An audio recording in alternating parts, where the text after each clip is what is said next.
Fatto con la domanda, Giovanni? Sì, oggi è una giornata di screening, quanto è importante fare prevenzione? La cosa oggi è importante fare prevenzione perché veramente assicuriamo la salute dei cittadini.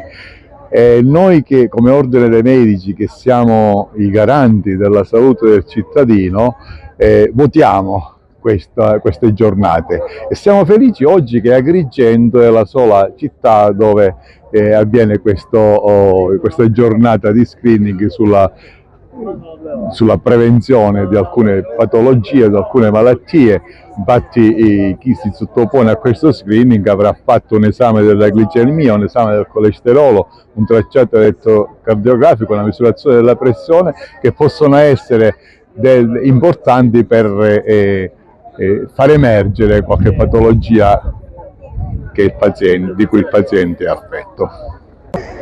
Noi internisti ci teniamo molto a questa giornata perché ovviamente lavorando in ospedale vediamo i pazienti nella fase terminale della loro malattia, cioè quando già effettivamente sono malati. Il senso di questa giornata è prevenire l'insorgenza delle malattie piuttosto che curarle, perché se noi le preveniamo facciamo in modo che queste malattie non si instaurino e quindi non ci siano tutte le sequele associate alle malattie.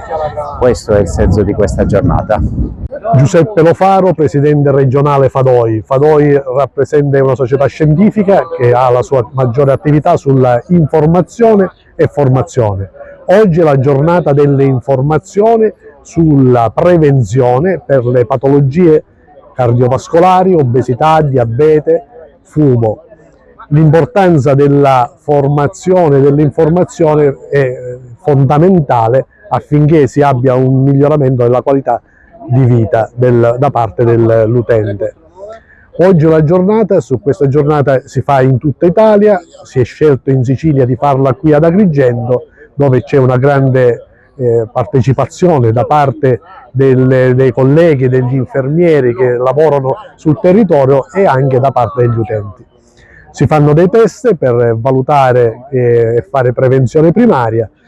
Questo è un modo di fare sensibilizzazione e stimolare il governo nazionale a dare più un input sulla formazione, a spendere, come ho detto, un po' di più, perché questo ci permette di migliorare la qualità di vita di parte dei cittadini a livello nazionale. È importantissima, la prevenzione rappresenta il fulcro della sanità. Dovremmo essere noi medici, pensare più che a curare, a prevenire. Investire sulla prevenzione significa evitare di andare a far ricoverare persone in ospedale, evitare che le persone si ammalino ed evitare soprattutto quelle che sono le gravi disabilità e le cronicità delle persone.